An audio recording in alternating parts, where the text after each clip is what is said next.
Farah merasa kalau tidak ada gunanya terus-terusan bersembunyi untuk menghindari pertemuan dengan orang tua Daryl. Mungkin memang ini waktu yang tepat untuk Daryl memperkenalkan Farah pada orang tuanya. Jadi Farah pun menerima tawaran untuk ikut pergi ke acara perayaan hari pernikahan orang tua Daryl. "Yakin kalau kamu sudah tidak pusing?" tanya Daryl memastikan. Farah mengangguk. Ia baru saja selesai mandi dan membersihkan diri. Farah lalu memakai dress Sabrina berwarna putih yang panjangnya sebatas lutut. Tak lupa ia memasang kalung dan anting berlian sebagai pemanis tampilannya. "Jangan khawatir, obatnya cukup mujarab, jadi badanku sudah langsung baikan. Kamu tidak lihat wajahku jauh lebih segar." Farah sibuk memoles wajahnya dengan make up. "Lalu kamu sendiri apa tidak siap-siap?" "Urusan gampang kalau aku, tapi aku masih khawatir dengan kamu. Apa kamu yakin baik-baik aja? Aku takut kamu sakit lagi sepulang dari acara itu." Daryl berdiri tepat di belakang Farah sambil kemudian memeluknya dari belakang. Ia mengecup pelan pundak mulus Farah yang terbuka karena dress Sabrinanya. "Nanti seandainya aku tidak enak badan lagi, aku akan bilang ke kamu. Tapi kalau sekarang aku baik-baik aja," jelas Farah. Daryl menghela napasnya. "Oke, kalau kamu maunya begitu. Nanti kalau kamu memang merasa tidak enak badan lagi, segera beritahu aku. Jadi kita bisa pulang duluan dari acara itu." "Siap, Bos," janda Farah dengan tangan posisi hormat. Farah menyelesaikan make up-nya. Sementara Daryl mencari Jeffrey dan memerintahkannya untuk menyiapkan pakaian bernuansa putih untuk Daryl. Jeffrey pun langsung pergi melesat mencari pakaian yang diminta oleh Daryl. Sambil menunggu Jeffrey datang dengan membawa pakaian, Daryl pergi untuk membersihkan diri terlebih dahulu di kamar mandi. "Sayang, sabunnya habis," teriak Daryl dari dalam kamar mandi. Farah mengernyit, kemudian menepuk dahinya sendiri. "Astaga, lupa beli stok sabun," gumam Farah. "Sayang," lagi Daryl memanggil dari dalam kamar mandi. "Sebentar, aku lupa kalau belum belanja stok sabun. Nggak usah pakai sabun aja mandinya ya," kata Farah. "What? Tidak punya stok sabun?" Daryl tampak syok di dalam kamar mandi. Sementara Farah cuma bisa nyengir karena barusan dialah yang terakhir menghabiskan sabunnya. "Aku minta Jeffrey untuk belikan sabun mau?" tanya Farah dari luar kamar mandi. "Tolong minta dia supaya cepat datang, paling lambat 10 menit. Entah dia di mana sekarang, yang penting aku minta dia cepat datang. Atau kalau tidak, gajinya bulan depan aku potong." "Jangan dipotong cuma karena masalah begini dong. Ini kan bukan kesalahan dia, kenapa malah gaji dia yang dipotong?" Farah berdecak kesal. Daryl kadang suka semaunya. Mentang-mentang bos.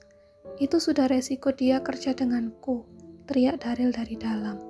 Farah yang tak terima Jeffrey dibegitukan segera meraih gawainya dan menghubungi Jeffrey. "Ya Nona," sapa Jeffrey langsung. "Kamu di mana, Jeff? Ini sudah mau balik ke apartemennya Nona. Ada apa?" tanya Jeffrey. "Tolong mampir ke minimarket untuk beli sabun. Sabun di kamar mandi saya sudah habis. Bos kamu mengancam kalau kamu tidak datang dalam 10 menit nanti gaji kamu dipotong," jelas Farah. "Oh baik, siap meluncur Nona." Panggilan telepon diakhiri. Farah jadi heran sendiri. Padahal tadi Farah yang mencak-mencak karena Daryl memberi perintah semaunya, dan hanya memberi waktu 10 menit pada Jeffrey untuk datang kembali, dan bahkan mengancam untuk memotong gajinya. Tapi Jeffrey begitu mendengar apa-apa itu malah tidak protes dan menyanggupi. Tak sampai 10 menit Jeffrey sudah datang dengan membawa banyak sabun mandi juga pakaian yang diminta oleh Daryl. Luar biasa. Farah terkaget-kaget melihat Jeffrey yang datang tepat waktunya. "Nona, ini sabunnya." Jeffrey menyerahkan banyaknya sabun mandi yang ia beli tadi. Farah segera meraihnya dari Jeffrey. Sebentar." Jeffrey menahan Farah sejenak. Ia lalu memperhatikan kekasih bosnya itu naik turun, dan cukup kaget karena melihat Farah dengan tampilan cantik. "Nona Farah, kenapa sudah dandan cantik begini? Apa Nona juga akan ikut ke acara tuan dan nyonya besar?" Farah mengangguk. "Serius Nona, memangnya sudah sembuh?" tanya Jeffrey lagi berusaha meyakinkan. Kembali Farah mengangguk. Aku sudah sehat kok. Terima kasih ya Jeff, aku mau beri tuan muda kamu sabun dulu, sebelum dia berubah jadi mermaid di dalam sana. Oh iya, ini juga pakaian untuk tuan muda. Jeffrey menyerahkan satu set pakaian dengan dominasi warna putih. Wow, ini pakaian baru, Jeff? Tanya Farah. Betul, Nona. Baru saya beli barusan, jelas Jeffrey. Farah geleng-geleng dibuatnya. Bahkan Jeffrey bisa dengan cepat membelikan pakaian baru untuk Daryl, dengan merek yang bukan sembarangan. Tentu ia sudah terbiasa dengan pekerjaan ini. Terima kasih ya Jeff, kerjaan kamu tidak perlu diragukan lagi, kagum Farah. Jeffrey yang mendapat pujian begitu, langsung menyuka rambut ala opa-opa Korea miliknya. Merasa lebih ganteng saat dipuji. Sama-sama Nona, sudah tugas saya, jawab Jeffrey. Farah pun segera masuk ke kamarnya dan meletakkan pakaian Daryl di atas ranjangnya. Lalu ia mengetuk pintu kamar mandi dan segera menyerahkan sabun mandi pada Daryl. Sabunnya datang tepat waktu. Jangan asal potong gaji orang. Kalau kamu mau potong gajinya Jeffrey, kamu berurusan sama aku, protes Farah dengan wajah garang.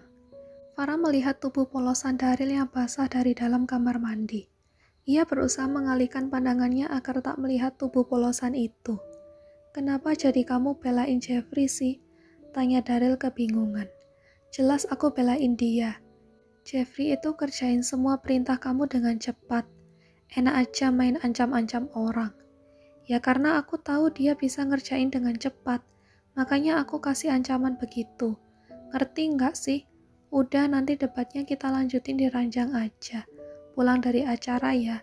Sekarang aku mau mandi dulu. Daryl langsung menutup pintu kamar mandinya. Farah mendesis kesal. Benar juga kata Daryl. Mungkin karena dia sudah tahu bagaimana Jeffrey, jadi dia bisa bebas menggertaknya. Hanya Farah saja yang tidak paham dengan cara Daryl itu, dan sudah emosi duluan. Farah lalu beralih ke cermin besar yang ada di kamarnya, melihat pantulan dirinya di cermin tersebut. Kali ini tidak perlu dandan ke salon lagi seperti waktu sebelumnya yang hendak bertemu dengan orang tua Daryl. Takutnya kalau sudah dipersiapkan sedemikian hingga malah ternyata batal. Malam ini Farah cuma mau tampil apa adanya, dengan polesan makeup natural tapi flawless.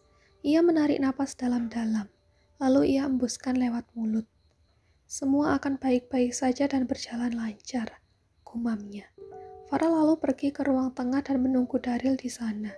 Masih ada Jeffrey yang setia menunggu di sana. Jeff, kamu gak siap-siap? Tanya Farah. Kalau saya gampang, Nona, jawab Jeffrey. Kenapa kamu tidak pulang dulu untuk siap-siap? Aku kan sudah bersama Daryl. Memangnya boleh, Nona? Tanya Jeffrey meyakinkan. Boleh dong, kamu juga harus siap-siap. Dandan yang ganteng, siapa tahu ketemu jodoh di sana. Canda Farah. Wah, kalau urusan jodoh saya serahkan pada Tuhan. Tapi kalau urusan cuci mata melihat yang bening-bening, tentu saya harus dandan ganteng supaya dilirik cewek-cewek cantik di sana. Yang penting kamu yakin kalau ada cewek cantik yang kelirik kamu, bukan anak buah Bibi Madonna. Farah nyengir sambil meledek Jeffrey. Jeffrey langsung tepuk jidat saat Farah membahas anak buah Bibi Madonna.